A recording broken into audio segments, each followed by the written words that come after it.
시청자 여러분 안녕하십니까. 하츠맨 매일경제입니다. 오늘 주간신문에 실려있는 사진과 만평부터 보겠습니다. 동아일보입니다. 앞쪽엔 신임 장관들, 뒤쪽엔 떠날 장관들이라는 모습의 사진이 좀 실려 있습니다. 어제 문재인 대통령이 주재하고 있는 첫 번째 국무회의가 열렸습니다. 전체 이 국무위원 17명 가운데 무려 10명이 이전 정부의 강요들이었습니다. 자, 이 사진이 보여주듯이 앞줄에는 새 정부의 강요들이, 그리고 뒷줄에는 곧 떠나갈 강요들이 모습을 드러냈습니다. 경향신문 5면입니다. 비상이라는 얘기가 나와 있죠. 국민의당 국회의원 총회에 앞서서 박주선 비대위원장, 김유정 대변인, 박지원 의원이 얘기를 하고 있습니다. 문준영 씨 이른바 이 특혜 채용과 관련된 증거 조작, 어디까지 파장이 튈지 국민의당이 앞날이 캄캄하다는 얘기들이 나오고 있습니다. 사당 국회 정상화 합의했습니다. 여야 사당 원내 대표들이 임시국회 개회와 정부조직법 논의 등에 대해서 의견을 모은 뒤 서명한 합의문을 두고 포즈를 취하고 있습니다. 자, 오늘 인사청문회가 다시 열릴 예정입니다. 어떻게 될지 좀 봐야겠습니다. 중앙일보 21면입니다. 신호등 앞에 그늘막 쳤더니 시민들 원두막에 온 듯 시원하다라고 하고 있습니다. 서초구 교대역 사거리 앞에 횡단보도 앞에 이제 그늘막이 저렇게 설치가 되어 있습니다. 시민들이 좀 땀을 식히고 있는 모습인데 참 아이디어 좋죠? 저런 것 좀 많이 설치해 놓으면 좋겠는데 각 지자체별로 또 이 구별로 예산이 다 다르겠죠. 부자 동네에만 저런 게 설치되는 건 아니겠죠. 예. 또 보겠습니다. 조선일보 18면입니다. 핸들 뜨거워 장갑 끼고 쓰레기통 녹아내린 살인더위다라고 하고 있네요. 미국 애리조나주에 무려 43.3도에 달하는 폭염이 일주일째 이어지고 있다고 합니다. 오른쪽에 보니 쓰레기통이 녹아내렸고요. 그리고 이 더위에 강하다는 선인장도 저렇게 푹 고개를 숙였습니다. 정말 살인적인 더위인가 봅니다. 경향신문 1면입니다. 10초 07 김구경 한국 육상 100m 새 역사를 썼다라고 하는데요. 조금만 더 노력하면 우리나라도 이제 9초대에 들어갈 수 있을 것 같습니다. 중국이 한 10초대, 또 일본도 우리보다 조금 앞선 때 기록을 갖고 있는데 조금 보폭을 넓게 하고 팔을 힘차게 저으면 저렇게 9초대에 들어갈 수 있다고 합니다. 좀 더 노력했으면 좋겠습니다.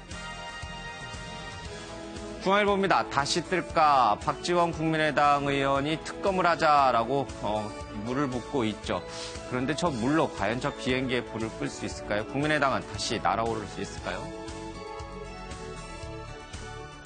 국정원 여론 조작 사건, 그리고 국민의당 증거 조작 사건, 윗선, 선거 당시 현수막, 누구라고 하고 있네요. 누굴까요? 예. 한겨레 신문입니다. 머리 자르기, 국민의당 안철수도 알았다라는 보도가 나오고 있습니다. 누굽니까? 제가 좀 흉내를 내줘야 되는데, 예, 그렇게는 안 될 것 같습니다. 한국일보입니다. 의혹 조작 파문인데요. 특검으로 저 성난, 황소를 막을 수 있을지는 불분명합니다. 무자비한 정권 최순실 구속되고 세월호가 수면 위로 떠올랐지만은 이 세월호 시국선을 냈던 교사들에 대한 징계가 이뤄지고 있어서 세상이 바뀐 줄 알았지라는 만평이 좀 그려져 있습니다. 검찰이 이들에 대한 징계를 요청했고요. 일부 교육청이 이 부분에 대한 절차를 진행하고 있다고 합니다. 자, 오늘 함께해 주실 분들 소개해드리겠습니다. 맹정섭 경기대 교수, 소종섭 전 시사저널 편집국장, 이두아 전 국회의원, 조대진 변호사가 함께합니다. 어서 오십시오. 안녕하세요. 자, 녹취 조작 윗선 수사 위기에 국민의당이다라는 기사가 좀 실려 있습니다. 조작 당원, 당에서 지시해놓고 꼬리 자르게 하고 있다라고 항변했습니다. 안철수에 연결되는 당 존립이 흔들거릴 수 있다라는 얘기를 하고 있습니다. 이 이유미 씨는 검찰에 출석하기 전 당원들에게 보낸 문자에서 당이 기획해서 지시해놓고 꼬리 자르게 하려고 하고 있다. 당에서는 몰랐다고 한다라고 얘기를 하고 있습니다. 또 모 위원장의 지시로 허위 자료를 만든 일로 남부지검에서 참고인 조사를 받게 됐다. 당이 당원을 케어하지 않는다라는 문자를 보낸 것으로 알려지고 있습니다. 자, 여기서 말하는 이 위에 모 위원장이라고 하는 분은 이준서 전 최고위원인 것으로 확인이 되고 있습니다. 그런데 좀 다른 얘기도 좀 있습니다. 이준서 전 최고위원을 만나서 준용 씨 특혜 취업 문제와 관련해 파슨스에 함께 유학 간 사람을 알고 있다라고 이유미 씨가 먼저 얘기했다는 겁니다. 그렇다면 좀 더 파악해달라라고 이준서 전 최고위원이 얘기한 걸로 봐서는 이준서 전 최고위원이 미리 사전에 이것이 조작된 것을 몰랐을 것이다라는 게 국민의당 관계자의 얘기입니다. 먼저 이 관련된 얘기 좀 잠깐 들어보겠습니다.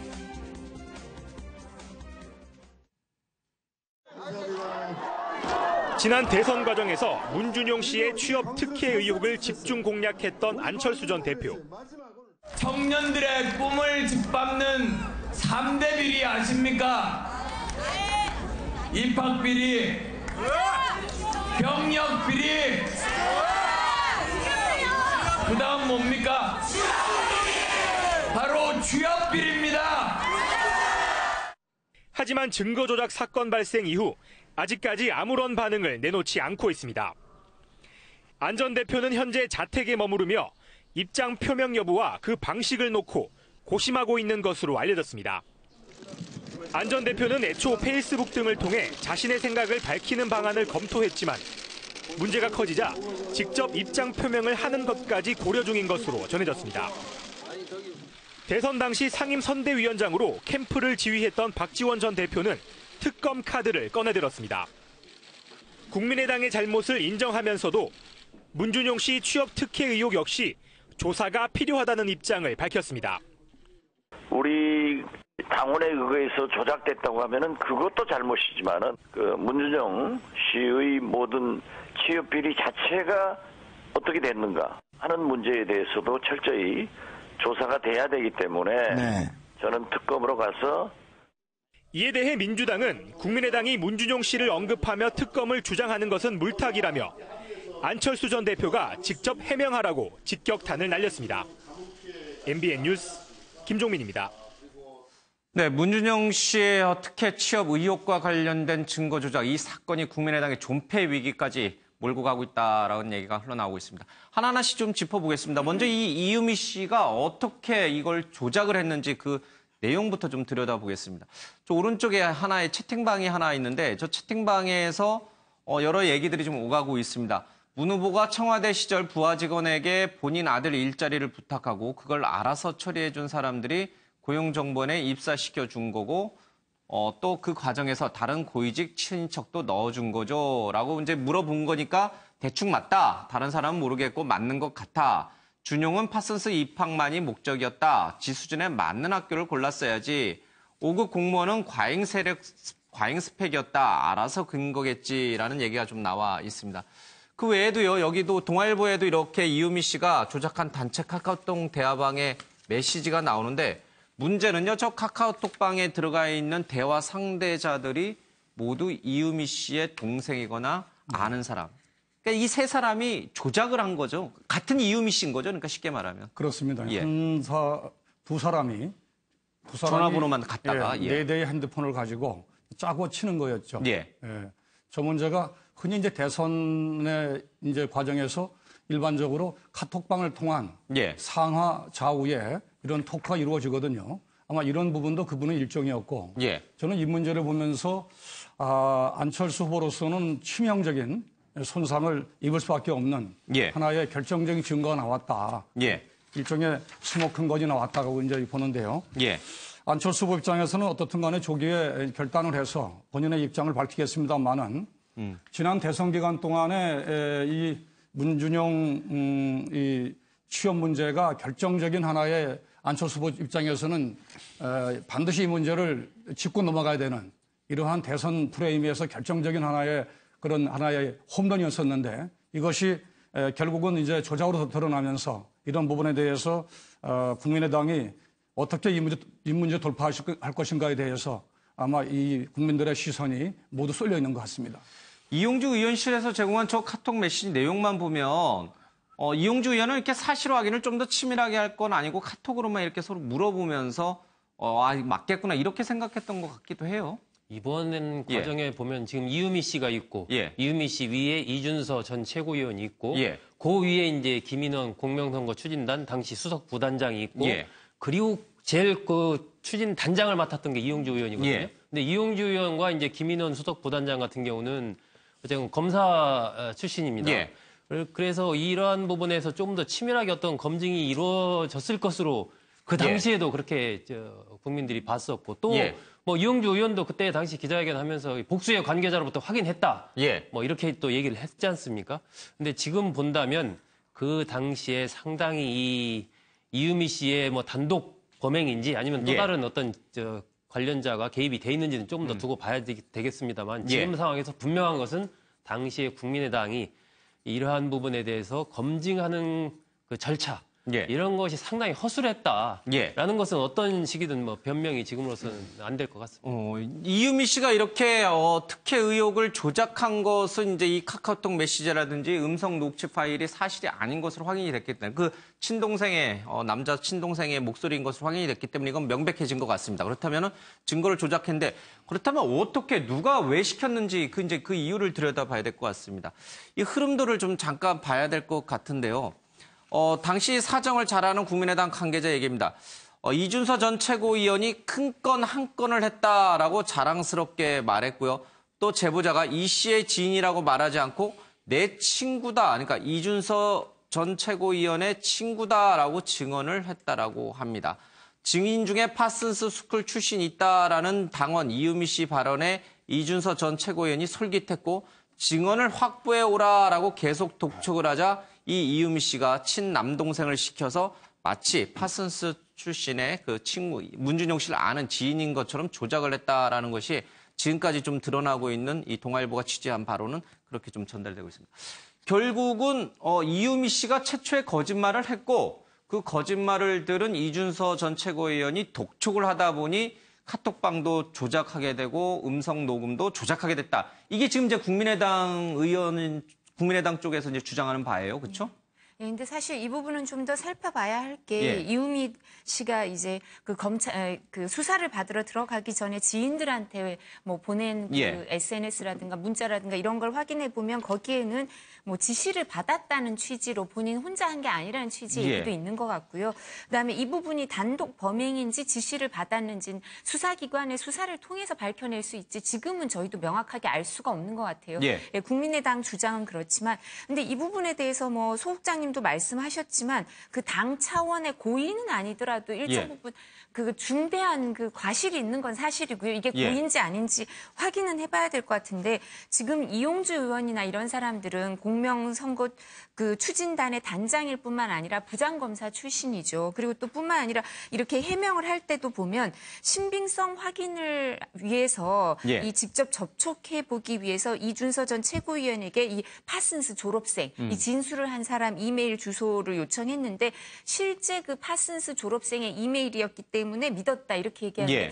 뭐 어떤 경위로 믿었는지 사실은 웬만하면 이렇게 파급 효과가 큰 예. 사건을 하려면 당사자는 최소한 만났어야 되겠죠. 예. 저렇게 얘기한 사람은. 뭐 이메일만 확인하고 저럴 게 아니고요. 그렇죠. 뭐 예. 왜냐하면 5월 9일이 선거인데 5월 5일 날 이렇게 하면서 그때 국민들이 최고조로 예. 그 국정농단 사건과 관련해서 정유라 씨 문제나 이런 데 민감할 때 문유라라고 심지어 그렇게 지칭하면서 이 사건을 맹공을 펼치고 예. 있었는데 그렇다면 이에 대해서 최소한 추진 단장들은 단장이나 부단장 이런 사람들은 당사자 제보한 사람을 만나보는 게 통상의 절차고 이 사람들이 법조인이니까 그러지 않았을까 생각했는데 예. 왜 이렇게 되는지 이해가 안 되고요. 그리고 지금 뭐 호남 라인하고 안철수 라인하고 다르다라고 주장하는 건지 모르겠지만 이제 당의 그 세력이 일정 부분 그 지위 계통이 조금 달리 있었을지 모르겠지만 당 대표 내지는 특히 이제 후보가 이거를 명확하게 내용을 얼마나 파악했을지 모르지만 예. 선대위원장들은 이 정도 중대한 사안에 대해서는 좀 내용을 파악을 할 수밖에 없고요. 선대위원장을 했거나 이런 분들은 다선 의원들이 있거든요. 예. 여기 국민의당도. 그분들이 이런 부분에 대해서 경중을 그렇게 쉽게 예. 판단했을까 의문이 알겠습니다. 있습니다. 예. 이게 뭐 이제 사건이 여러 개가 이제 좀 이렇게 복잡하게 좀 얽혀 있어서 좀 하나하나씩 좀 고리를 풀어가야 될 것 같습니다. 먼저 그렇다면 첫 번째 이제 우리가 좀 풀어봐야 될 게 이제 일단 증거는 조작이 된 게 확실하니까요. 과연 이것을 이유미 씨가 처음에 먼저 제안을 한 건가? 이렇게 조작을 하자. 이렇게 좀 증거를 만들어가지고 이제 맹공을 퍼붓자라고 첫 제안을 한 사람이 이유미, 당원인 이유미 씨인지 아니면 그 위에 있는 이준서 전 최고위원인지 아니면 또 그 위에 또 다른 당의 고위관계자가 존재하고 있는 것인지 이 부분을 좀 들여다봐야 될 것 같습니다. 이유미라는 사람이 어떤 사람인지 먼저 잠깐 화면으로 보겠습니다. 후보님이 우리 정치를 조금 더 힘내서 잘 하실 수 있게 많은 힘을 보태드릴 예정이고요. 그래서 별명을 좀 지어봤어요. 소통과 화합을 제일 잘하는 안철수 해서 앞글자를 따서 소화제 안철수라고 좀 지어봤습니다. 네, 역할을 잘하실 수 있도록 우리가 많이 노력합시다. 심리상담소라든지 과연 내가 일이 지금 적합하게 하고 있는 건지에 대해서 이렇게 좀 물어볼 수 있는 그런 데가 있으면 좋겠다는 생각이 들었습니다. 그래서 이렇게 뭐 멘토링이나 어떤 제도라든지 이런 걸로는 많이 있지만 그거 말고요. 좀 마음을 어루만져 줄 수 있고 또 다잡을 수 있는 그런 데를 좀 만들어 주시면 좋지 않을까 싶은 생각이 좋은 그런 정말 경험을 하지 않은 사람들은 알 수가 없을 거라고 생각을 합니다. 네, 조대진 변호사. 이유미 씨는 안철수 의원이 이제 카이스트에 있을 때 제자 관계였기도 했고 또 캠프에서 여러 차례 일도 했고 청춘 콘서트도 같이 다녔고 그러니까 열성 지지자이자 핵심 측근이다 이렇게 알려져 있는데 그건 맞는 얘기인가요? 일단 관계가 되게 있는 걸로는 알려지고 있습니다. 근데 지금 국민의당 내부에서는 안철수 대표 그리고 안철수 전 후보 그리고 박지원 대표는 몰랐을 거라고 지금 꼬리 자르기를 하려는 것처럼 지금 보이긴 하지만 물론 그게 사실인지 아닌지는 모르겠습니다. 근데 다만 국민들이 보기에는 몰랐을 수 없었을 것이다라는 게 일반적이거든요. 그리고 무엇보다 제일 중요한 거는 누가 먼저 제안을 했고 누가 먼저 그 문제 관련된 부분을 이용하자라고 했던 건 중요하지 않습니다. 문제는 결과적으로 대통령 선거에 나왔던 안철수 후보 그리고 박지원 대표가 이 부분을 이용했다는 것이죠. 관련된 부분이 사실인지 아닌지 몰랐지만 어쨌든 지금은 사과를 하고 있지만 그 당시에는 대통령 선거, 반장 선거가 아닙니다. 대통령 선거에서 이런 부분을 이용했다는 겁니다. 그러면 이용을 했으면 관련된 책임도 당사자들이 지는 게 마땅하고요. 물론 당사자들이 관련해서 그 부분에 확실하지 않으니까 뭐 관련된 뭐 얘기가 되는 것을 밀어놨다거나 그러면 지금 안 져도 되겠죠. 근데 관련해서 안철수 후보는 토론회에서도 이런 부분을 아주 맹공을 했었거든요. 만약에 이런 부분이 대통령 선거에서 영향을 미쳤을 가능성도 충분히 있는데 이제 와서 나는 그게 사실인지 아닌지 몰랐다? 어떻게 보면 국민이 보기에는 되게 무책임한 행동이라고 보입니다. 뭐 이 파장이 최종 책임이 어디까지 갈지는 좀 더 지켜보겠습니다. 일단 발단 상황이 이유미 씨로부터 시작이 되는데 안 전 대표와 조작 사건으로 긴급 체포된 이유미 씨의 관계는 대선 후보와 당원 관계를 넘어선다. 뭐 제자 관계였기도 했고요. 그리고 제게 가르침을 주시던 학교 교수님이며 문제는 정치구나를 깨닫고 참여했던 청년공간 희망 콘서트의 강연자로서의 인연이 쌓인 이분의 출사표에 10여 년간 쌓아왔던 저의 모든 커리어를 포기한 채 생애 가장 뜨거운 진심을 불살랐다라고 SNS에 쓰기도 했습니다. 당시 당에서는 이 이유미 씨에 대해서 김미경 교수의 집안에서 잘 챙겨달라고 부탁했다는 등의 말을 하고 다녀 캠프 내에서도 유명했다. 당시 독자 행동으로 몇 번 문제를 일으켜 기억을 하고 있다. 캠프에 직함을 주고 싶다는 얘기도 나왔습니다만 그래서는 안 된다는 의견도 많이 있었다고 합니다. 결국 이 캠프 산하 기관인 2030 희망위원회 부위원장 직책을 줬다라고 합니다. 자, 이 소종석 국장님, 이유미 씨가 자신이 좋아하는 안철수 후보의 당선을 위해서 무리하게 증거 조작을 하고 그것을 윗선에다가 보고를 했을 가능성 어느 정도로 보십니까? 일단 지금 봐서는 이제 이유미 씨가 운영하던 회사가 있었는데 그 회사의 직원 중에 그 문준용 씨가 다녔던 파슨스 스쿨에 다녔던 직원이 있었던 거예요. 그걸 이제 이유미 씨가 이준서 전 최고위원에게 우리 직원 중에 파슨스 스쿨 다니는 직원이 있어서 아마 그 직원이 좀 문준용 씨에 대해서 좀 뭔가 좀 알 수도 있을 것 같다. 뭐 이런 비슷한 얘기를 이제 이준서 전 최고위원에게 했고 이준서 전 최고위원이 그 얘기를 듣고 그럼 어떻게 좀 잘 만들어봐. 어떻게 좀 해보자. 뭐 정확하게 좀 더 증거를 갖고 와라. 뭐 이렇게 좀 더 했겠죠. 한번 정확하게 한번 취재를 하고 해서 뭔가 다른 내용이 있는지 좀 알아봐. 뭐 이런 식으로 얘기하면서 이것이 이제 엑셀레이터를 탄 거죠. 그래서 이유미 씨가 제가 보기에는 지금 이상돈 국민의당 의원 표현대로라면 아주 안철수 후보에 대한 열성 지지자거든요.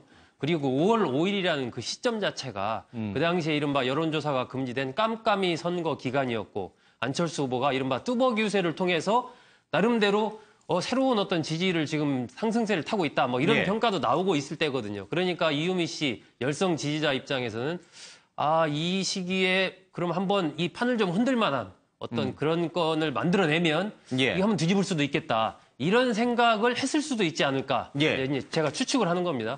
그렇기 때문에 그러한 어떤 환상에 사로잡혀서 이유미 씨가 그야말로 자신과 동생 또 뭐 카카오톡 아까 대화 같은 것도 지금 자신과 회사 그리고 또 이 아들의 전화번호 세대를 갖다 놓고 본인이 다 그 대화를 조작을 한 거 아닙니까? 이것은 당과의 어떤 이제 직접적인 지시 관련성 부분은 이제 수사에서 드러나겠지만 어쨌거나 이유미 씨가 이 부분에서 본인이 굉장히 적극적으로 이것을 만들어낸 것은 분명하다. 예. 이것은 과거에 이른바 대선 시기에 있었던 여러 가지 조작 사건이나 예. 네거티브와 다른 점은 과거에는 직접 이 당원이 관련된 직접에서 만드는 게 아니고 외부에서 누군가 그것을 이렇게 만들어 가지고 와서 예. 그것을 당해서 우리는 속았다라든지 아니면 그렇게 이제 누구와 일부와 결탁해서 이용했다든지 이런 식이었거든요. 근데 이번 국민의당 이 사태의 심각성은 이 국민의당 당원, 이 열성 당원, 그냥 단순한 당원이 아닌 겁니다. 이 사람은 후보와도 긴밀한 관계가 있고 이 당원이 그걸 말 그대로 ABC 전체를 A부터 Z까지 다 만들었고 그것을 당의 공명선거 추진단이라는 공적인 기구에서 공식적으로 발표를 했고 그리고 그 발표를 바탕 삼아서 그 당시 국민의당이 거의 수십 건의 논평을 내면서 그야말로 이것을 부풀렸다는 얘기죠. 그러니까 이런 부분에 대해서 국민의당이 향후에 상당한 어떤 책임론에 휩싸일 수밖에 없는 그런 상황입니다. 근데 상식적으로 생각해 봤을 때 좀 이해가 잘 안 가는 대목이 이제 이 이유미 씨가 보니까 이제 뭐 박근혜 전 대통령하고도 이제 창구 간담회 창조 경제와 관련해서 또 우수 이제 청년 창업인 벤처 창업인으로 선정이 돼서 이제 그 간담회도 가는데 약간 이제 정치적 야망이나 욕망이 좀 있는 것 같아요. 그건 이따 치더라도 일단 우리 회사에 파슨스 스쿨 나온 직원이 하나 있다라고 이제 이준서 전 최고위원에게 얘기를 해요. 그럼 이준서 전 최고위원이 혹시 그러면 문준용 씨를 아는지 한번 물어봐라라고 얘기를 했을 거 아니에요, 그렇죠? 그러면 이 이유미 씨가 돌아와서 직원을 불러놓고 당신 이유미 씨를 좀 아느냐라고 물어봤을 때 이 직원이 문준용 씨를 아느냐? 예, 문준용 씨를 아느냐라고 물어봤을 때 이 직원이 제가 파슨스 스쿨을 나왔지만 사실 문준용 씨에 대해서는 잘 몰라요.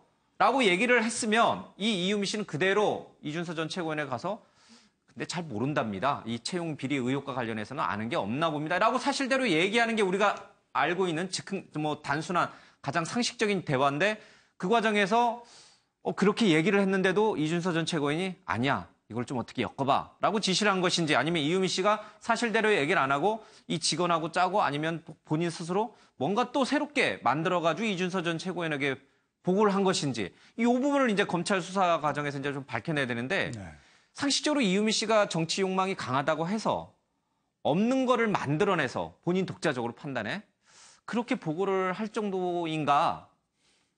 저희가 그 부분은 지금 판단하기가 이건 뭐 검찰 조사 내용 해서 밝혀질 내용인데 궁금해져서 이제 통상의 경우에는 지금 소 국장님 말씀하신 것처럼 이런 그 거는 제보를 받아서 하는 경우가 많아요. 그렇겠죠.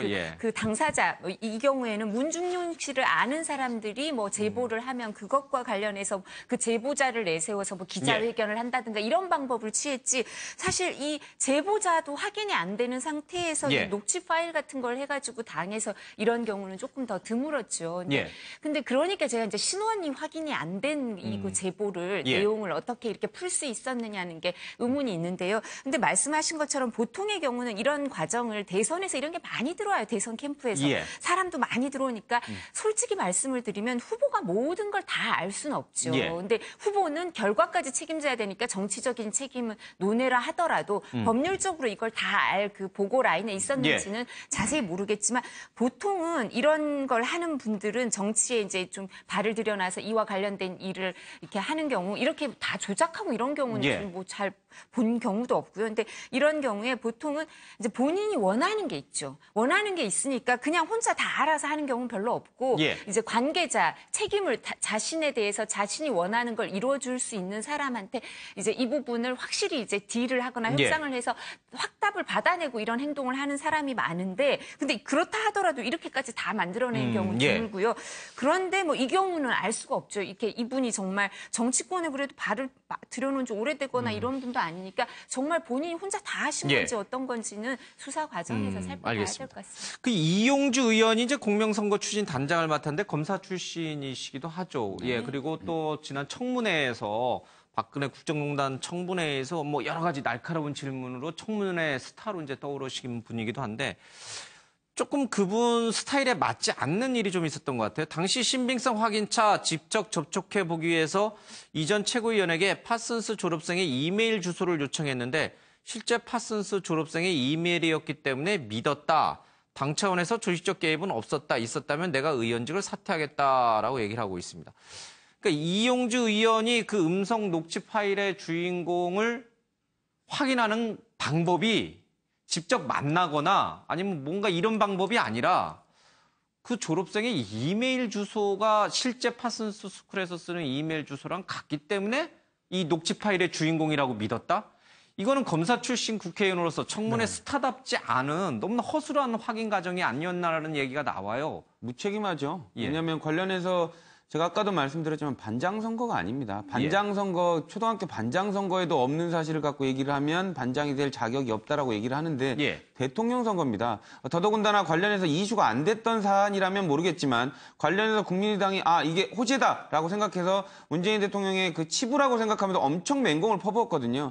지금 안철수 후보 같은 경우는 거의 매번 토론회에서 문준영 씨에 관련된 부분을 집중적으로 공략했던 부분입니다. 그런데 관련된 당사자, 더더군다나 그 경력이 검사였던 사람이 관련된 부분을 뭐 대충 메일 주소만 가지고 확인했고 관련된 부분이 진실이라고 생각했다. 어떻게 보면 국민이 보기에는 뭐 말장난이라고 보여질 수밖에 없는 부분이고요. 지금 뭐 당사자는 이용주 의원 같은 경우는 뭐 본인이 알고 있었다면 의원직을 사퇴하겠다라고 배수진을 치고 있지만 그러면 그 정도로 확실하지도 않았던 사항, 어떻게 보면 확인할 수 있었던 사항을 대통령 선거에서 그냥 단순하게 믿고 활용했다는 것 자체만으로도 책임질 사안이죠. 그러니까 이용주 의원은 만약 당이 관여됐거나 본인이 사전에 알았는데도 불구하고 이렇게 거짓 증거를 발표하도록 했다라면 이제 의원직을 사퇴하겠다라고 이제 선언을 하셨어요. 그러니까 본인은 이제 결백하다 이제 이렇게 말씀을 하시고 있는, 본인도 이제 이음에게 쏙갔다 이런 이제 뜻이 되는 거죠. 이거는 아마 검찰이 좀 더 밝혀낼 대목인 것 같습니다. 자, 이제 이 부분이에요. 거짓 가능성을 알고도 발표한 것인지 아니면은 이 국민의당의 최고 지도부가 이 열성 당원이라고 하는 이유미 씨에게 철저히 농락당한 것인지 이 부분이란 말이에요? 네, 이제 여러 가지의 가설은 있겠죠. 예를 들어서 열성적인 당원의 정치 욕망에 의한 사건이다. 이렇게 보기에는 이 본 사안이 갖고 있는 파괴력이 엄청난 거 아닙니까? 당시에 우리 조 변호사 말씀대로 대선의 핫 이슈 중에서 최고의 이슈인데요. 이 판에 따라서 오히려 대선 판도가 바뀔 수 있는 중대한 기로였었거든요. 근데 제가 이제 그 캠프 시스템을 잘 모르는데 이런 제보들이 엄청나게 쏟아질 거 아니에요. 쏟아지면 검증 작업을 거칠 거 아니에요. 근데 이렇게 허술하게 검증을 하나요? 이렇게 안 합니다. 보통 이제 공명선거 감시단이라고 하는 것은 우리가 가정으로 말하면 필터, 정수기입니다. 모든 것에 물이 들어오는 것을 한번 걸러내고 다시 문제가 있으면 걸러내는, 그야말로 검찰로 말하면 특수부 역할을 하는 것이 공명선거단입니다. 방패막이도 되고 우리 내부에서의 창도 만들고. 근데 여기에 더군다나 이용주라는 전직 검사, 그죠? 또 김인원이라는 전직 검사, 가운데는 김성호라는 전직 의원이 있어요. 이분들은 검찰과 정치까지 모든 전체를 아우를 수 있는 정무적인 판단이 뛰어난 분들입니다. 이분들이 바로 몸통이죠. 그러니까 이 문제는 젊은 이준서와 젊은 이유미가 하기에는 그들이 할 수 없는 일입니다. 다만 이 문제가 적어도 이 정도 사안이라 그러면 선대위원장들 전체회에서 수차례 한번 걸렀을 거예요. 또 이 부분이 안 후보는 25일 날 직접 보고받았다고 하는데 제 판단에는 그 이전에 이런 개연성에 대한 여러 설이 나오거든요. 보통 선거판에서는 하루에 24시간 내에 숨소리마저도 모든 손발까지 달합니다. 그런 정도로 모든 기능이 첨단 과학화되어 있다는 것이죠. 그러니까 이것은 현재 한쪽에서는 인정을 하고 한쪽에서는 또 물타기로 하는데, 이것은 국민의당의 총체적인 펀더멘탈, 체력을 드러낸, 한계를 드러낸, 또 안 후보의 성급함을 드러낸, 적어도 이 문제라 그러면 안 후보의 턱 밑까지 치고 들어간 중대한 사안이었다. 다만 이것을 안 후보가 알았다 안 알았다는 문제는 향후 검찰 수사에 하나의 중요한 사안이 될 것 같습니다. 그러니까요. 이 공당에서의 이른바 검증 과정, 검증 시스템이 완전히 허술했다든가 아니면은 알고도, 거짓임을 알고도 선거에 이용하기 위해서 정략적으로 묵인했다든가 뭐 이 둘 중에 하나 가능성이 있는 거겠네요. 예를 들어서 이번에 국정원 기소실장으로 간 신현수 변호사, 이분이 이제 우리 공명선거 감시단의 그 부단장으로 있었고요. 실제로 공명감시단 이끈 분 중에 한 분이거든요.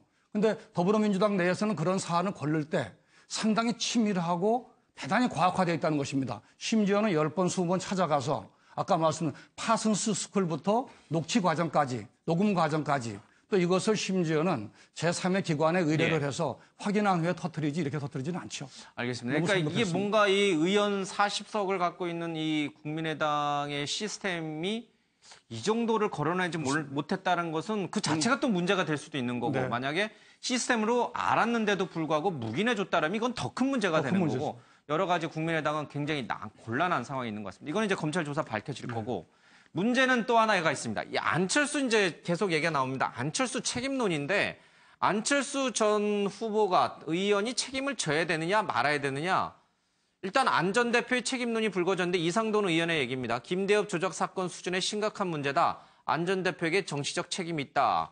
그러니까 직접적 책임은 없더라도 정치적, 도의적 책임이 있다라는 게 지금 중론인 것 같습니다. 관련자들 얘기를 좀 쭉 들어보겠습니다. 이준서 전 최고위원 얘기가 나오는데 제가 이제 안 대표께서 그래서 제가 그 당에 입당하고 가니까 이미 최고위원 돼 있더라고요. 그랬는데 사실 이렇게 정확한 뿌리는 잘 모르는 사람 아니니까요. 그러나 더 중요한 것은 그 안철수 대표가 처음 창당 때부터 데려온 사람 아닙니까? 영입한 사람입니다. 그렇죠. 그리고 이유미라는 이 문제의 인물도 그 지진 캠프 때부터 말하자면 안철수 일종의 팬 중에서 좀 극렬한 팬이니까 광팬이라고 말할 수 있을까요? 이런 사람들이죠. 이걸 알고 그럴 사람은 아닌데 여하튼간에 본인도 책임을 면할 수 없죠. 자신이 데려온 사람이 사고를 일으킨 거 아닙니까? 거기에 대해서는 응당 정치적 책임이 있다고 봅니다. 저에게는 전혀 보고한 사실이 없고 그 내용도 몰랐습니다. 그래서 저는 지금까지 이 검찰 조사가 진행 중에 있지만은 최소한 보고나 내용을 받지 않았다 하는 것은 분명히 밝힙니다. 그렇다고 한다면 안철수 후보도 몰랐을 가능성이 있다는 말씀이신지요? 저도 몰랐을 가능성이 높다고 생각합니다. 특검을 해서 우리 당의 잘못이 있다고 하면은 그 잘못도 철저히 규명돼가지고 관계자가 보고를 받은 사람이 있거나 지시를 한 사람이 있거나 또는 가담을 했다고 하면 그대로 정확하게 처벌하고 법적 조치를 해야 된다. 따라서 저는 특검을 제안합니다. 저는 특검을 마다할 이유도 없지만 지금 이 시점에서는 우리가 관여된 그 문제가 명명백백하니 가려진 다음에 주장을 해도 늦지 않다. 오히려 이걸 물타기 한다고 저희 사과를 액면 그대로 받아들이지 않고 이 자체를 또 달리 받아들일 가능성이 있기 때문에 지금은 특검 주장은 적절치 않다고 본다 하고 제가 정리를 했습니다. 그 일부 보도. 안철수 전 후보의 이제 책임론과 더불어서 이 특검을 하냐 마느냐 이제 이 부분인데 뭘 잘했다고 우리가 지금 여기서 특검을 하자고 얘기하느냐라는 게 이제 박주선 지금 비대위원장의 얘기고 박지원 의원의 얘기는 어떻게든 이 지금 당이 존폐 위기에 모인 만큼 좀 활로를 탈출구를 좀 찾고 싶은 마음이 좀 느껴지는 것 같습니다. 먼저 안철수 전 후보의 책임론 문제인데 이준서 전 최고위원도 그렇고 이유미 씨도 그렇고 다 안철수 전 후보와 굉장히 가까운 사람들이라고 알려져 있어요. 본인이 그걸 인정할지는 잘 모르겠습니다만 어느 정도까지 책임을 져야 됩니까? 그러니까 이게 일단 이유미 씨 같은 경우는 카이스트에서 안철수 후보와 사제지간 그런 관계가 있는 것이고 이준서 전 최고 사제도 보통 사제는 아닌 것 같아요. 청춘 콘서트를 계속 따라다니고 전국을 따라다닐 정도면은 이거는 그렇죠. 단순한 사제지간은 아니고 이유미 씨는 이미 2012년에 한번 민주당 여수 쪽에 후보로 경선에 한번 출마를 했던 적이 있고 2016년에 이제 국민의당 후보로 또 출마한 적이 있었고 이런 식으로 정치권에 이미 상당 부분 발을 들여놓은 여수는 안철수 후보의 부인이었던 김의경 교수의 처가가 있는 곳이죠. 거기에 국민의당 몫으로 공천을 받으면 그건 대단한 건데 어쨌든 공천을 못 받았지만 그래서 이제 그때 경선을 했던 상대가 이용주 의원이었죠. 그러니까 이용주 의원과 이유미 씨도 이미 안면이 있었던 그런 관계가 또 있습니다. 그리고 이제 이준서 전 최고위원 같은 경우는 안철수 전 후보가 어쨌건 1호 영입 대상으로 영입했던 굉장히 또 칭찬을 많이 했던 그런 인물들인데 이 인물들이 이번 조작 사건의 핵심 당사자들이기 때문에 안철수 전 후보에 대해서 당연히 어떤 눈길이 쏠리는 건 당연하죠. 그리고 기본적으로 국민의당의 후보였기 때문에 예. 그 당의 공식 조직에서 이러한 사건이 벌어졌던 그 부분에 대해서 후보라는 것은 어쨌건 당 전반에 그 당시에 뭐 일종의 당 대표, 당 총재 역할을 다 하는 게 후보 예. 아니겠습니까? 그런 측면에서 본다면 정치적인 책임, 이것은 뭐 어떤 식이든 피할 수가 없는 것이죠. 그리고 지금 봐서는 저는 안철수 전 후보의 정치적인 책임 이런 걸 떠나서 국민의 당 자체의 존립 기반이 이번 일로 인해서 굉장히 흔들릴 것 같다. 왜냐하면 그동안에 이제 문재인 정부가 등장하면서 이미 호남, 국민의당의 뿌리였던 호남 쪽이 많이 막 흔들려 가고 있는 그런 예. 상황이었단 말입니다. 거기에다가 이번 사건이 터짐으로써 이게 정치적으로 향후에 어떤 이 정계 재편, 예. 국민의당의 분화 이런 쪽으로 이어질 가능성이 상당히 좀 높아진 것이 아닌가 뭐 그런 생각도 좀 듭니다. 알겠습니다. 이 경선 대선 기간 동안에 있었던 이제 버스 동원엔 이제 의혹도 좀 있었고요. 그리고 이번 일도 있었고 안철수 전 후보가 기치를 걸고 있는 그 새정치라고 하는 것과 이 배치되는 일들이 연이어서 발생을 했습니다. 좀 상황은 그렇게 간단하게 갈 것 같지는 좀 않습니다. 지금 이제 좀 입장 표명을 좀 고민하고 있다고 하는 거죠? 예. 네, 그렇죠. 뭐 입장을 밝혀야죠. 근데 예. 저는 뭐 박지원 대표도 뭐 대표 안철수 후보가 몰랐을 것이라고 얘기를 예. 하는 것 같은데 어떻게 몰랐겠습니까? 왜냐하면 몰랐더라도 만약에 몰랐다고 이렇게 주장을 하더라도 이용을 하지 않았습니까? 이용을 했으면 책임을 져야 되는 부분이고요. 그리고 박지원 대표가 얘기하는 부분 얘기를 보면 참 정치 쉽게 하시는 것 같아요. 뭐 공격할 때는 마음껏 공격하고 그 뒤에 관련된 부분이 실제로 나오면 나는 모르겠다라는 식으로 가거든요. 예. 그런 식으로 정치를 하시면 안 되죠. 왜냐하면 지금 박근혜 전 대통령의 국정농단에 관련된 부분이 문제가 되는 이유가 예. 국민에 대해서 거짓말을 했던 것 때문에 지금 그 빠른 대선이 이루어지지 않았습니까? 근데 지금 결과만 보면 국민을 상대로 해서 지금 거짓말한 부분입니다. 예. 관련해서 정치인이 자기가 말한 부분에 있어서 책임을 져야죠. 그리고 아까 말씀드렸는데 기본적으로 관리 책임이라는 게 있습니다. 뭐 안철수 대표가 뭐 데려온 사람 아닙니까? 그렇다면 자기가 데리고 온 사람이면 관리 책임을 져야죠. 저는 이게 뭐 정리해 보자면 관련돼서 뭐 정치적인 그 사과를 하는 정도가 아니라 정치를 계속 할 것인가 말 것인가에 관련된 부분까지도 고민해야 될 중대한 사안이라고 봅니다. 알겠습니다. 이유미 씨의 단독 범행이라고 국민의당은 얘기를 하고 있고 이유미 씨는 누군가의 지시를 받았다라고 얘기를 하고 있습니다. 검찰 조사 결과 좀 밝혀져야 될 대목인데 파장이 적지 않을 것 같습니다. 자, 넘어오겠습니다. 조선일보입니다. 창원 남녀 3인조 골프 연습장 나오던 여성을 납치 살해했다라고 하고 있습니다. 창원의 한 골프 연습장에서 이 부부가 연습을 하고 남편은 남편 차로, 여성은 여성 차로 귀가하던 도중에 이 여성이 개인 3인조에게 납치를 당해서 살해당했습니다. 남편이 실종 신고를 내서 경찰에 수사에 나섰고 범인을 한 명을 잡았고 2명은 지금 쫓고 있는 중입니다. 근데 이 대목에서 좀 궁금해지는 것이 단순한 이 돈을 노린 납치냐 아니면은 청부나 원한 등에 의한 범행이냐 하는 부분이 좀 있어요.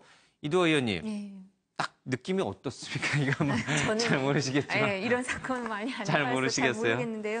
근데 예. 사실은 사람들이 되게 이렇게 이 또래 이제 뭐 예. 부유층을 노렸다 이렇게 얘기를 하는데도 사실은 이 지방에서 일어난 일이고 예. 골프 연습장은 많은 사람들이 갈 수 있는 데잖아요. 그러니까 예. 처음에 아마 이 뉴스를 듣고는 아 정말 치안 상태가 안 좋은가라고 걱정을 많이들 했을 것 같아요. 예. 근데 지금 앵커께서 말씀하신 것처럼 이제 그 뉴스가 자세하게 나오면서 예. 이제 경과가 좀 나오면서 아 이게 그냥 단순한 강도로 보긴 좀 어렵지 않나라고 생각하는 게 예. 시신 유기 장소도 사전에 답사를 하고 또 예. 위조 번호판 차량 이제 추적이 될까봐 예. 그런지 자기들 도피를 위해서 차량 위조 번호판도 미리 준비를 하고 그리고 이게 보통 이해관계가 있잖아요. 뭐 예. 경제적인 이득이나 뭐가 있어야 되는데 뭐 신용카드로 현금 인출했다는데 사람을 살해하기까지는 뭐 이렇게 돈하고 이렇게 비교 형량이나 이런 걸 하긴 적절치 않지만 이렇게 좀 그런 부분도 좀 이렇게 이 부분도 이렇게 석연치가 않고요. 그래서 알겠습니다. 여기에 대해서는 원한이나 청부 살해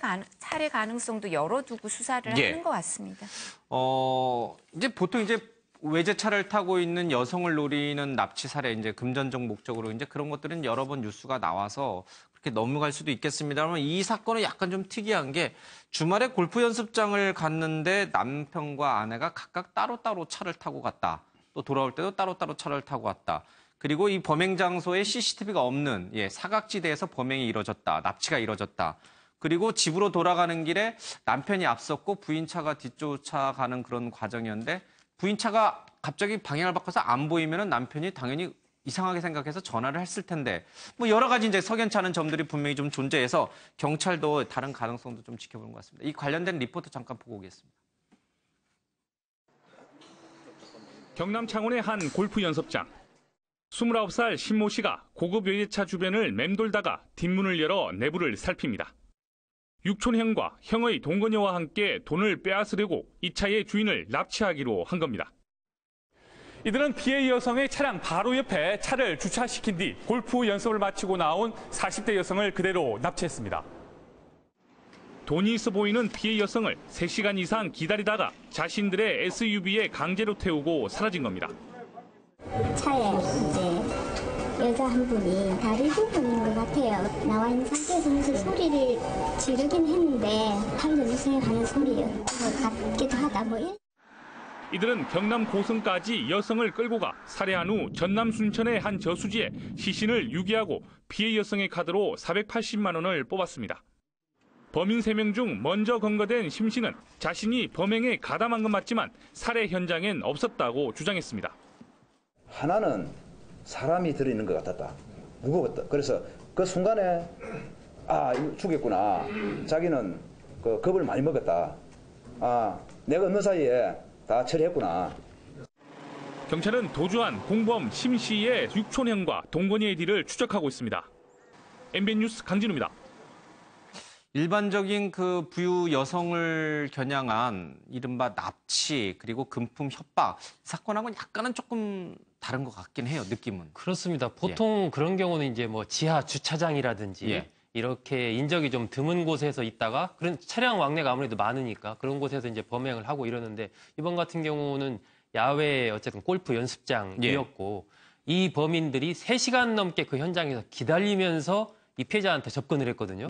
뭔가 좀 이 사전에 점 찍어놓은 것이다. 딱 그 점 찍어놓은 듯한 그러한 행보가 보이고 그리고서 바로 또 납치하고 나서 불과 한 2-3시간 만에 살해를 해서 아예 그냥 저수지에 시체를 버렸단 말입니다. 그러고 나서 얻은 이득이라는 게 신용카드로 480만 원 인출한 거.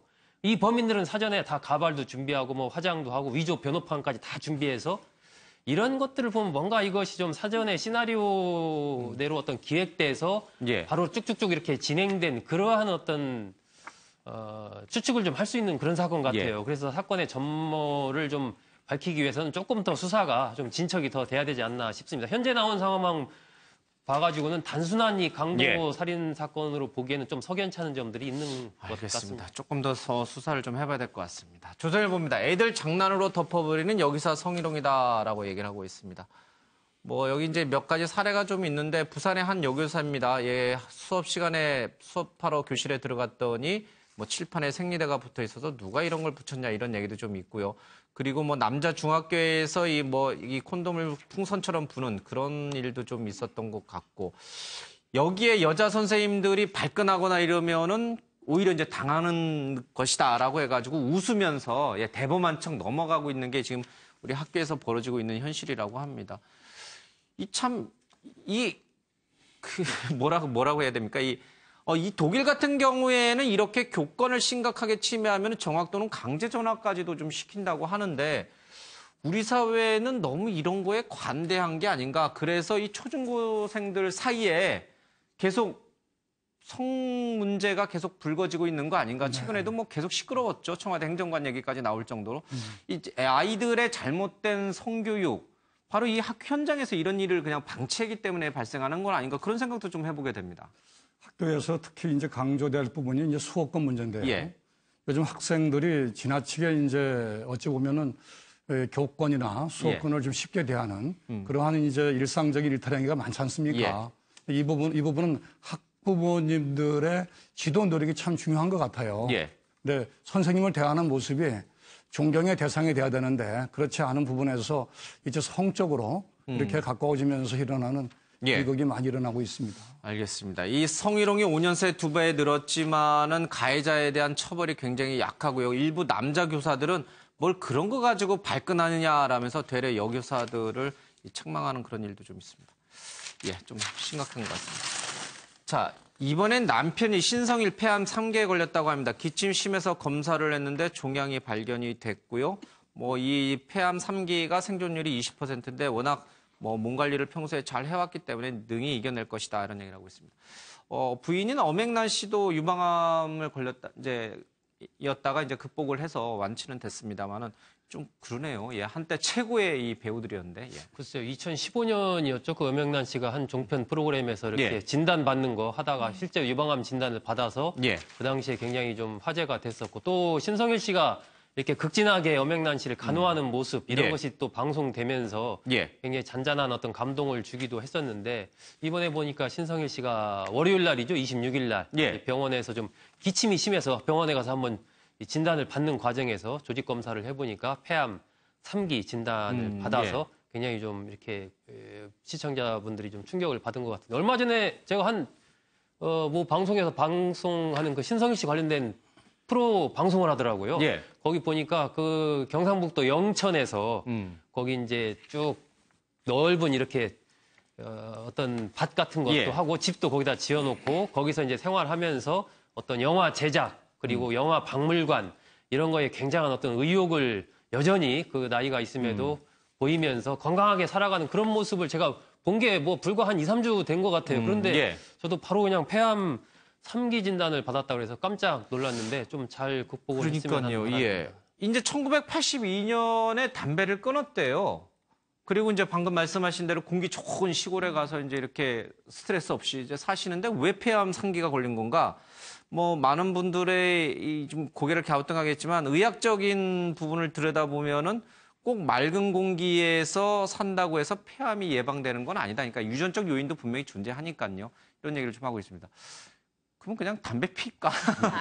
근데 사실은 수명이 길어지니까 이젠 이런 암 같은 거를 이렇게 겪는 사람들이 많아지는 것 같아요. 주변에 이런 사람들 저희 뭐 유명인이어서 알려진 거지만 가족 중에도 생각해보면 이제 수명이 길어지니까 식구 중에 누군가 한 명은 이 정도 연세까지 사시면 친척 중에 암에 걸리신 분들이 대부분이니까 옛날엔 무병장수로 추구했지만 이젠 할 수 없이 일병장수다 뭐 이렇게 얘기하는 것처럼요. 그러네요. 근데 오히려 빨리 진단해서 이걸 빨리 조기에 발견하면 이제 치유를 할 수 있다. 대부분의 병은 이런 걸 이분들 계기로 이 엄앵란 씨도 이겨내신 거잖아요. 그리고 아마 신성일 씨도 이겨내실 수 있다고 하니까 이제 그걸 기대해 보는 건데요. 근데 저는 사실은 저희는 또래가 신성일 씨를 잘 모르잖아요. 그래서 최근에 생활하는 걸 보면 엄앵란 씨는 되게 고생하는 것 같은데 그래서 암에 걸리셨나 뭐 이런 생각을 했는데 그거는 뭐 유전적인 요인이 있으니까 환경적인 요인만은 아닐 테고 신성일 씨 뵐 때는 아니 신성일 씨는 참 하고 싶은 대로 다 하고 사시나 보다 이런 생각을 좀 했었거든요. 근데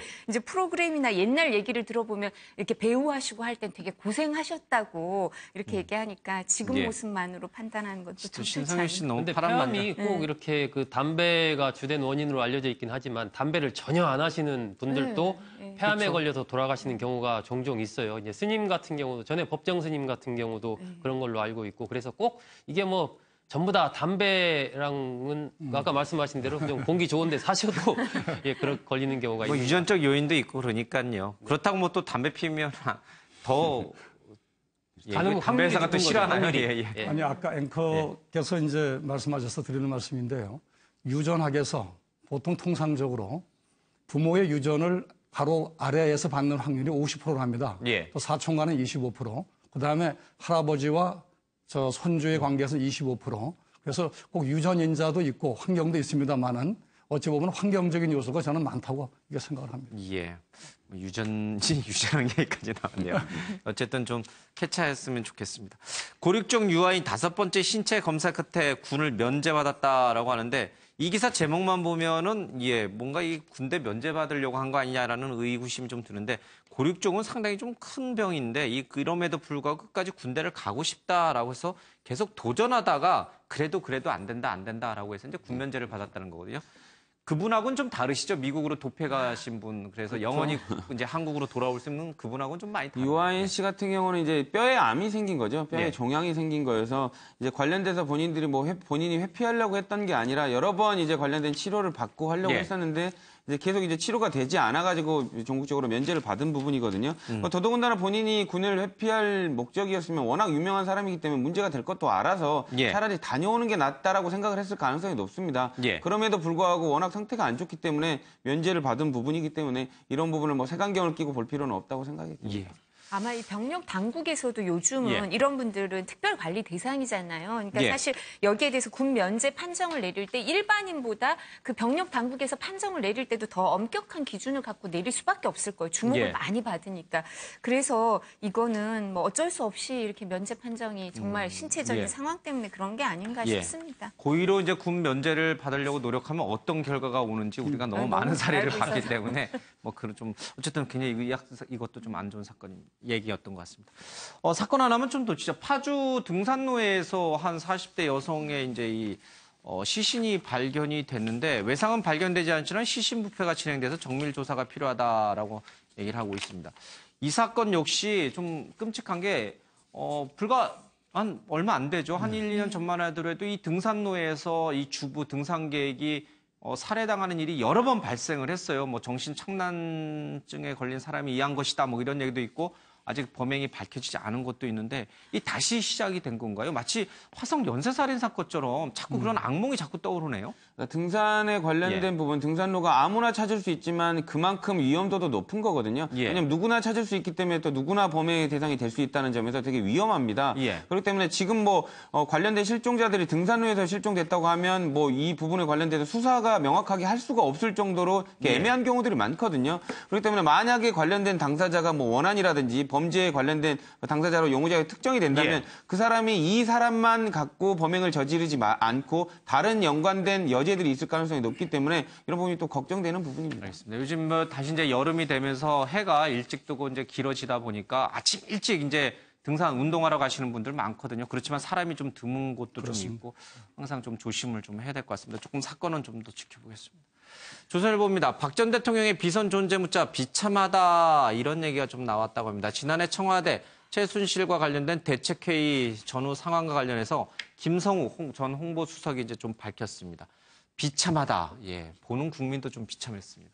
박진아 아나운서 얘기 듣고 오겠습니다. 과거 검찰이 국정농단 의혹을 수사할 당시 김성우 전 청와대 홍보수석을 불러 조사한 적이 있었는데요. 당시 김 전 수석의 진술 내용이 어제 박 전 대통령의 재판에서 공개됐습니다. 때는 작년 10월 미르재단과 K스포츠재단 관련 의혹이 불거질 때입니다. 김 전 수석은 박 전 대통령에게 비선 실세가 있느냐라고 물었고 박 전 대통령은 비참하다라는 답변을 했다고 전했습니다. 이런 발언에 김 전 수석은 박 전 대통령이 최순실의 존재를 인정한 걸로 받아들였다는데요. 이어 김 전 수석이 비선 실세에 대해 국민에게 밝혀야 하는 거 아니냐라고 묻자 박 전 대통령은 별다른 말을 하지 않았다고 진술했습니다. 또 과거 청와대 참모진이 재단 모금을 지적했지만 박 전 대통령은 별 문제 없다고 얘기했다는데요. 이런 진술이 공개되자 박 전 대통령 측은 반발했습니다. 김 전 수석의 진술 내용에 뇌물 관련 진술도 없을 뿐더러 박 전 대통령의 비참하다는 표현에 대해선 비선을 인정한 게 아니라 해명하는 상황이 비참했다라는 뜻이다라고 반박했습니다. 이어서 대담으로 가보겠습니다. 박근혜 전 대통령이 최순실 문제가 불거졌던 지난해 10월 청와대 이 참모들과 대책회의를 좀 가졌는데 이 자리에서 김성호 홍보수석이 좀 물어봤습니다. 정말 비선 실세가 있느냐라고 묻자 박 전 대통령이 비참하다라고 대답을 좀 했다라고 합니다. 그리고요, 최 씨가 호가호위한 것이냐라고 묻자 박 대통령이 그 사람이 한 일에 대해서는 모른다라고 좀 답했고요. 최 씨의 존재를 국민에게 밝히는 게 어떻겠냐라고 수석들이 건의를 했지만 박 대통령이 아무 말도 하지 않았다라고 했다고 합니다. 또 당시 이 회의에서 우병우 전 민정수석은 최 씨는 공무원이 아니기 때문에 직권남용죄가 성립되지 않는다라는 취지의 법적 검토를 덧붙인 것으로 보입니다. 자, 이쯤 되니까 왜 박근혜 전 대통령이 우병우 전 수석을 끝까지 감쌌는지 그 부분도 좀 이해가 됩니다. 개헌 카드를 꺼냈죠. 이 최순실 사태 때 언론 보도가 막 나오는 시점에 개헌 카드를 꺼내서 임기 내 헌법 개정을 완수하겠다라고 이제 밝히자 이것이 뉴스에 초점이 됐고 그러면서 주변에서는 신의 한 수다라고 이렇게 전부 다 이게 탁 쳤다고 합니다. 그러나 그날 저녁에 태블릿 PC 보도가 나오면서 모든 것이 이제 끝나게 됐죠. 이걸 이 대책회의를 하긴 했는데 이 대책회의에서 명답을 찾아낸 것이 아니라 오답을 찾아낸 것 같아요. 최순실의 존재를 공개하고 기업들과 윈윈이 아니라 사실은 강압에 의한 것이었다라고 얘기를 좀 하고 그리고 이것이 문제가 된다라고 국민에게 진솔하게 그때 사과를 했더라면 개헌이라고 하는 이 뭔가 맞불 카드를 정략적으로 꺼내들지 않았더라면 사태는 좀 더 작아졌지 않을까, 막지 않았을까. 근데 사실 저는 최근에 이제 정치권 인사한테 이 수석 중에 한 명한테 들은 얘기를 직접 전해 들었는데요. 그때 제가 참 비감했었는데 이 4명의 수석 말고 다른 수석이 하는 얘기인데 사실 이제 운영이나 청와대 수석들이나 이런 사람들이 그 국회에 갈 일이 있으면 미니버스를 타고 같이 이동을 하거든요. 근데 이제 이때가 10월이니까 미니버스 타고 이제 청와대 수석들이 이제 국회에 왔다 갔다 할 일이 있었는데 본인들끼리는 이런 일이 절대 없다고 태블릿 PC 얘기가 나오는데도 그러면서 자기들끼리 말도 안 되는 얘기를 한다면서 그 버스 안에서 깔깔 웃으면서 갔다는 얘기를 하더래요. 그래서 제가 그 수석 저도 아는 분인데 그 얘기를 듣고 너무나 이렇게 황당해서 그랬었는데 지금 대책회의를 하는 것도 안종범 수석 그리고 이 홍보수석 그리고 우병우 민정수석 이렇게 대통령하고 4명만 하신 거니까 다른 수석들은 진짜 10월 말까지도 깜깜이었던 거예요. 그러니까 그렇게 깔깔 웃고 갔었겠죠. 그러니까 얼마나 이게 소통이 안 되는 상황이고 또 이게 시스템이 제대로 갖춰지지 않은 상태였는지 지금 얘기만 들어도 제 말이 목이 메는데요.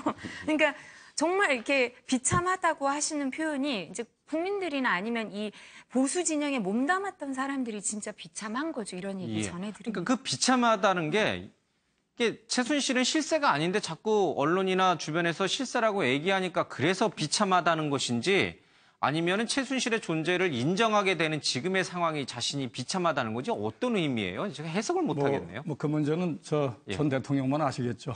왜 비참하다고 했죠?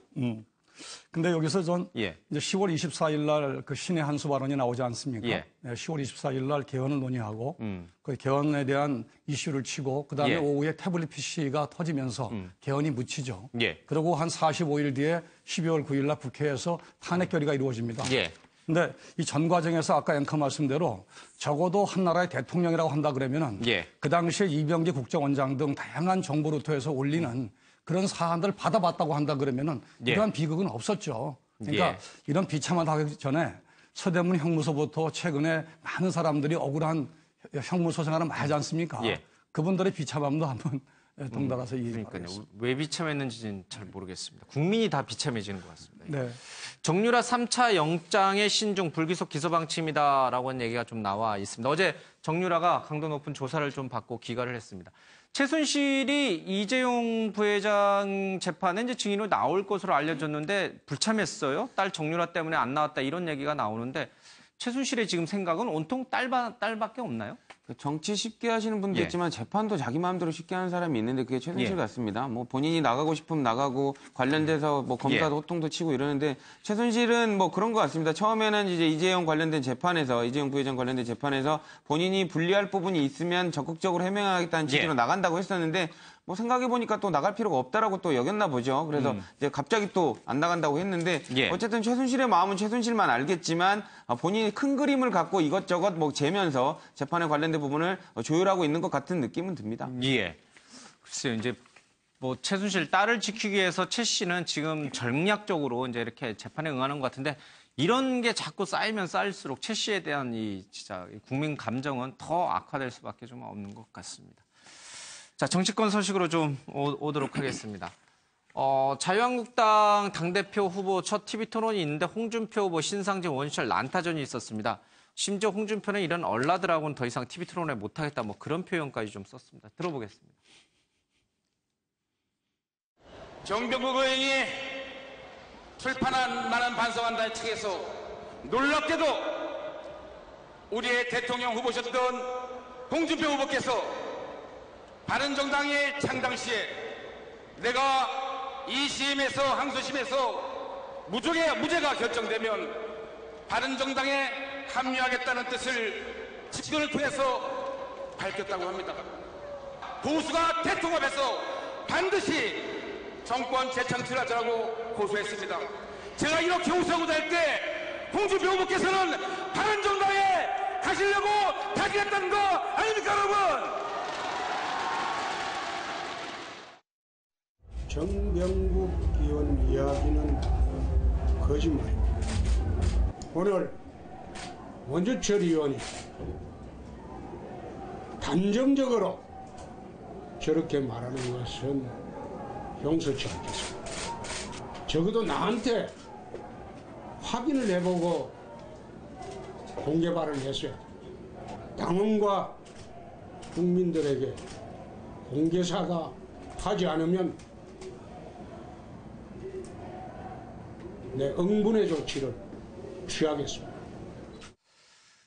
자유한국당이 경선 당대회 전당대회가 이게 사실 흥행을 못하고 있어서 걱정이 많다라는 얘기들이 이제 이 당 관계자들 입에서 나오고 있었는데 흥행이 좀 되나요? 그러나 안 좋은 일로 흥행이 좀 되는 건데 진짜 홍준표 후보는 바른정당에 가려고 했던 거예요? 저는 이제 반대로 보는데 저게 이제 흥행 지금 말씀하셨는데 말 그대로 정말 철저히 그들만의 경선으로 가고 있다 계속해서. 그래도 뉴스가 되잖아요. 그런데 저 뉴스라는 것이 저게 국민들이 지금 관심이 과연 있을까요? 저런 부분에? 저는 아니 홍준표 전 후보가 바른정당에 뭐 가려고 했든 안 가려고 했든 그거 국민들이 관심 있을까요? 저는 그거 별 관심 없을 것 같아요. 이제 자유한국당 당원들 사이에서는 관심이 좀 있을지 몰라도 그러니까 지금 자유한국당의 경선의 기본 메인 어떤 메시지가 어떤 철저한 반성과 그를 통해서 보수가 앞으로 어떻게 거듭날 것인가 이러한 쪽에 집중을 해도 사실 부족할 판인데 저렇게 서로 뭐 이렇게 비판하면서 그것이 국민들의 또 어떤 삶과 관련 있는 부분이 아니에요. 전혀 관심이 없는 부분 가지고 저렇게 서로 난타전을 하면서 때리는 것은 저건 정말 더 자유한국당의 어떤 거듭남 이런 측면에서 본다면 더 국민들로부터 외면을 받고 있는 것이다. 저는 그렇게 보고 저런 부분이 그렇게 자유한국당의 경선 자체에 큰 어떤 변화, 판도 변화를 불러올 가능성도 별로 없다. 저는 뭐 그렇게. 홍준표 후보는 정치적으로 지금 최대 위기를 맞은 거예요, 그러면?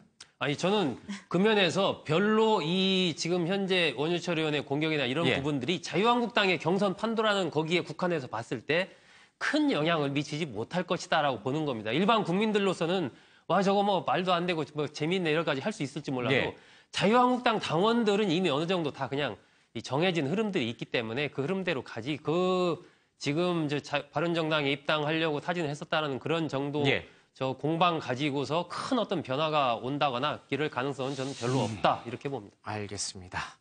국회 정상화 합의가 이루어져가지고 오늘 인사청문회가 열리는데 문제는 이 국방장관 후보자인 송영무 후보자가 1991년에 만취운전에서 적발됐는데 처벌을 받지는 않았어요. 이게 조직적 은폐 아니냐라고 자유한국당 김학용 의원이 주장하고 있습니다. 근데 이 음주운전 기록이 있느냐라는 이 질문이 있었을 때 기록 없습니다라고 이제 답을 했어요. 아마 처벌받지 않았기 때문에 음주운전은 아니다라고 본인이 생각한 모양인데 이거는 어떻게 보세요? 결격 사유인가요? 저는 이 송영무 후보자의 양심에 저는 문제가 있다고 봐요. 그 문제는 사실상 음주운전을 한 거 아닙니까? 명확하지 않습니까? 그러나 범죄 기록에 있지 않다고 해서 양심을 흐릴 수는 없잖아요. 적어도 한 나라의 지도자, 공직자가 되려고 한다 그러면은 좀 외람된 말씀입니다만은 성당 가서 좀 고해성사 좀 깍듯이 하고 좀 진실만 말하면 좋겠어요. 오늘 이 문제가 아마 빠른 시간 내에 결단과 또 대통령에 대한 불편함을 덜어드릴 것으로 봅니다만은 제2의 낙마자가 나올 수 있다. 저는 충분히. 근데 이 문제는 대통령으로서도 부담이 없어요. 17개 부처 중에서 한두 개 정도 나올 수 있는 거 아닙니까? 또 가시는 길에 좀 편하게 좀 해드리면 좋겠습니다. 자진 사퇴를 우리 맹 교수님께서 촉구하시는 것처럼 느껴집니다. 어쨌든 쉬운 문제는 아닐 거다. 통과하기가 쉽지 않을 거다. 박상기 법무장관 후보자가 내정이 됐습니다. 안경환보다 센 카드를 뽑았다라고 해서 술렁이는 검찰의 얘기가 나와 있습니다. 공수처를 계속 반대해 왔는데 새 수장의 첫말이 공수처 신설이라 많이 놀랐다는 얘기를 하고 있습니다. 이도 의원님, 이 피했더니 더 큰 센 사람을 만났다는 게 검찰 내부 분위기라고 하는데 사실일까요? 사실 박상기 장관 후보자 어제 얘기를 듣고는 저는 딱히 기억이 안 나더라고요. 근데 얼굴을 딱 뵈니까 사진을 뵈니까요. 제가 국회 법사위원으로 있을 때 형사정책연구원장으로 계셨던 것 같아요. 그래서 얼굴을 뵀었던 기억이 나는데 실무 경험이 그러니까 법조인으로서 사법시험 합격해서 이제 그 필드워크를 하시진 않았지만 이 법무부, 검찰, 대법원 이런 데서 다양한 위원회 위원으로 활동을 하시면서 여러 가지 경험이 있죠. 코워크를 한 경험도 많고 뿐만 아니라 본인의 소신이 뚜렷한 것 같은데 지금 공수처를 아예 딱 신설 얘기를 하고 들어가셨잖아요. 근데 사실은 뭐 정치권이나 법조계 일각에서도 검찰이 공수처는 받을 수밖에 없을 거예요. 근데 그렇게 생각은 했지만 장관 후보자의 일성이 공수처 받겠다 이런 거는 예상을 못했던 거죠. 그러니까 그러니까 이 부분은 해결이 된 거고 이제 더 나아갈 수밖에 없겠죠. 검찰 개혁은 그런 면이 있는데요. 아마 조국 그 민정수석이랑 그 박상규 후보자도 그 청문회를 통과해서 장관이 되신다면 아마 이 두 분들은 학계에 오래 계셨기 때문에 다양한 실무 경험이 그런 그 위원회 경험이 있다 하더라도 이상이 더 높거든요. 그렇게 필드에만 있었던 사람들보다 이상이 더 높으시기 때문에 기준은 더 높으실 텐데 이게 실제로 개혁 작업이 얼마나 잘 이루어질지는 이제 또 밑에 그 같이 일하는 직원들과 이렇게 협조가 이루어져야겠죠. 알겠습니다. 문재인 대통령이 29일, 30일 워싱턴 정상회담에 이제 앞서서 이제 출국을 하게 되는데 대통령 전용기를 타고 가죠. 1층에 대통령, 2층에 참모진들 모는데 강요는 이제 강경화 장관, 외교장관 한 명만 좀 탄다고 합니다.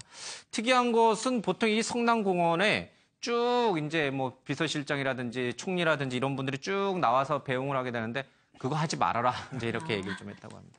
시간 관계상 좀 여기서 접어야 될 것 같습니다. 시청해주신 여러분 고맙습니다.